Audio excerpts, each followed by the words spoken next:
As it stands, we are 17 supporters away from a Patreon-exclusive Doctor Who mega review. I mention this now because I'm about to talk about an episode starring a Cyberman, and I'm sure you can guess which episodes will be the subject of said mega review. Join the Patreon cabal, and then you get to see how much the Cybermen have changed over the last decade. Then again, it's hard to say they've actually changed much. Ghosts and Cybermen. Where have I heard that one before? I was honestly expecting this to be a nice, laid-back, isolated story, but instead the addition of a familiar monster proved more surprising than I imagined. This episode proved to be the first time where I realised I'm never going to get precisely what I want out of Doctor Who, because in truth, I don't actually know what I want from the show. All I can do is point at things I believe work and don't work in the context of this story, and that's what I'm going to do in this video. So strap in and let's pick apart The Haunting of Hill House. The episode opens up with a rather nice introduction to the tone of the story. Thunder crashes, ghost stories, and the blasé butler of the century. There are these really nice shots of candlelit corridors establishing the setting rather effectively. Fletcher, the butler, acted as the voice of reason amidst the fantasist poets of this time period. He's undoubtedly heard these horror stories a million times before and is probably sick to death of waiting on these people throughout this dreary summer. Unfortunately, I don't really know how I feel about the gang suddenly showing up on the doorstep. I'll grant that Yaz's outfit was pretty hilarious and Graham's attempts to talk posh were rather amusing too. The editing is probably the main issue here because for once I honestly wished the title sequence was at the start instead of interrupting the flow of events just out of necessity. Perhaps this moment was also ruined by the Next Time trailer, but the fact the gang are just left to wander about the house after being allowed in just struck me as rather odd. Did the poets just forget that they had guests and carried on partying? This moment would have been a far more interesting first point of contact with the gang seeing the poets rolling all over the floor, but no, we had to have a shot of them all screaming for the trailers. Gold. Then they all started dancing, which would have been a fine moment had it not been merely an excuse to bombard the audience with exposition. They're all gossiping as though they aren't feet away from each other, only to be punctuated by the Doctor breaking the golden rule. Don't interfere. Thankfully, Yaz pulls her up on this, and it's here that the Doctor establishes something isn't quite right. This circle of poets is a man down. The problem for me, as somebody who read the Frankenstein novel but didn't know the story of its conception, was that it wasn't inherently obvious from the characters that this was the case. Had Mary shown some distress at the fact the father of her child wasn't here, I might have been a bit more engaged in her character. She initially comes across as an excitable child, and we have to have the Doctor waffle this information to us instead. Meanwhile, Graham's weak bladder causes him to wander around the house. There were quite a few interesting moments here that I was happy to see, like the girl in the corner flashing up and Graham going upstairs and reappearing on the landing. It certainly wasn't anything too spectacular, but I was thankful there was some context to the haunted house setting. Yep, still rocking that Halloween-themed channel name. They could have just pulled a knock-knock scenario out of the hat with, I don't know, Yaz finally moving out of her parents' flat, but we got something historical that actually piqued my interest instead. I'm also very happy that this episode lacked two other things: preachy political slights or speeches, and no Boris Karloff Frankenstein's monster showing up. Not like they'd have the budget to make something like that happen anyway. The team then start investigating the poets. The Doctor sonicked her way around the house. You just look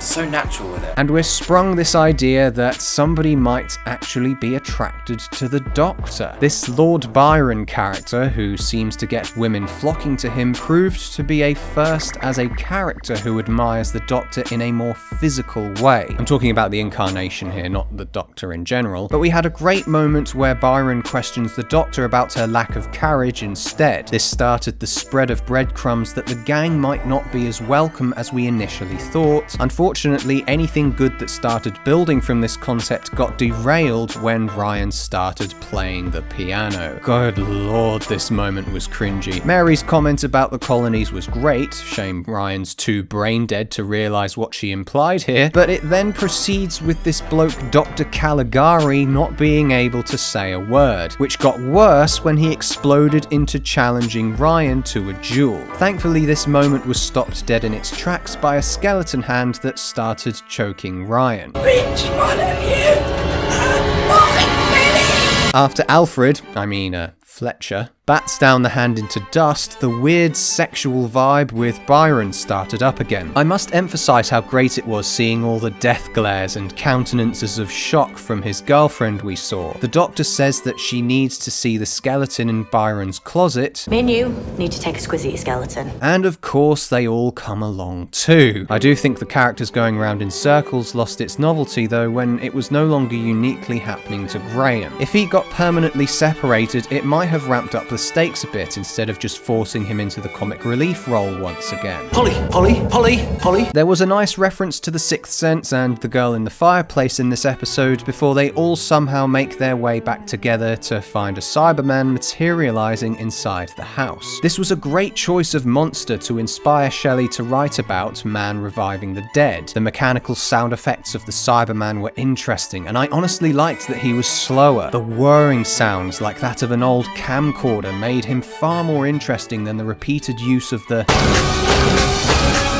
sound effect we had drummed into our heads a decade earlier. It doesn't look half bad either. Its torso has this Dead Space look to it and proved unique by not being a complete transformation. The human inside him was expressive enough to provide emotion when it was needed, and the impassive faces shown at other times made for a really unique take on the Cyberman as a concept. Sadly, the moment I saw the butler wandering around the house looking for Lord Byron, I knew he was going to be the first victim. It was worse when he killed the babysitter maid character because I honestly just laughed. That shot of the baby, similar to how they shoot other characters right in the corner of the frame, really amused me. This fit of rage the Cyberman went through as he swept the table and then threw it over had me laughing too. It's an unfortunate clash of a great design idea that could have proved its cruelty in other more subtle ways. It might have been preferable to make him powerless until he got hold of the Cyberium, but then they took it to the next level when he got struck by lightning. The Doctor had a few scattered funny moments thrown in when she confronted him, only for her to babble on this absolute nonsense dialogue to explain everything that was going on because she, as usual, has all the answers. Well, apart from who the Guardian was.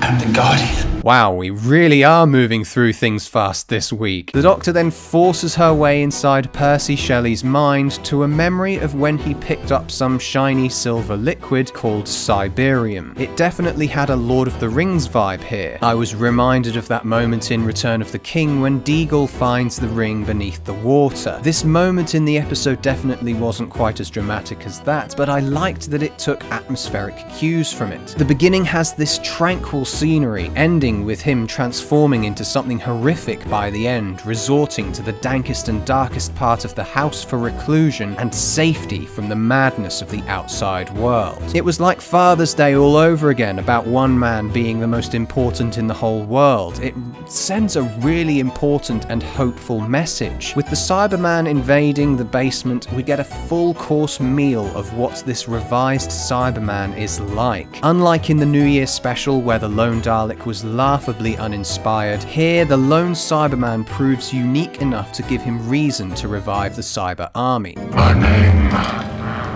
was Ashad. Your name was what? My name was Ashad. I really liked seeing Shelley try to turn the displayed humanity against the hatred of the machine, but it backfiring was a truly horrific moment. Not only does the Cyberman use Shelley's own personal problems with childbearing on her, but he rationalizes the murder of his own children. Shelley's reaction of pure horror was a perfect moment, possibly the darkest this show has gotten since the last time the Cybermen made an appearance in the show. Unfortunately, from here, the convenience of the Time Lord makes the ending a little anticlimactic. The Doctor takes the Cyberium out of Percy's head, and everything was lovely once again, and then they went home. The Cyberium chooses her merely because she says so. I honestly would have loved it if the Doctor used her short-lived absorption of the Cyberium to banish this Cyberman, and then watch the full extent of this power unfold with her suffering as a result. I can understand the predicament that's put before her and the companions. But Captain Jack warned the characters 3 episodes ago not to give the Cyberman what it wanted, and the Doctor gives it what it wants. The revival of a cyber army had better be worthwhile, otherwise this would have all been for nothing. Finally, and being brutally honest here, I'm really not that big on poetry. Whenever there was a reference to these people's works, I just felt kinda alienated. This is certainly rich coming from me, the guy who likes the Shakespeare Code, but the ending really felt a bit cold-hearted to me. The butler and the maid don't get mourned or anything. We just see Lord Byron reading a segment of his poem Darkness. Suddenly, his overly forward approach to women is just forgotten because he wrote a well-received poem that they wove the Doctor into because she's just that great. Well, I'm sorry, but I've gotta side with the new Cyberman on this one. You irritate me. So, did it suck? I came away from this first viewing far more negatively, so I've made a lot of concessions in this review. There are a lot of great ideas floating about here, and it's definitely not as insufferable as your run-of-the-mill Chibnall era episode. It's difficult to judge also because the finale is right around the corner, and I was a bit thrown by the way they made this episode connected to it. I'm praying so hard we don't get another Ranskorav Kolos again, but at least we have an antagonist that is finale-worthy, even if they played that role time and time again. I'm giving The Haunting of Villa Diodati a 5 out of 10.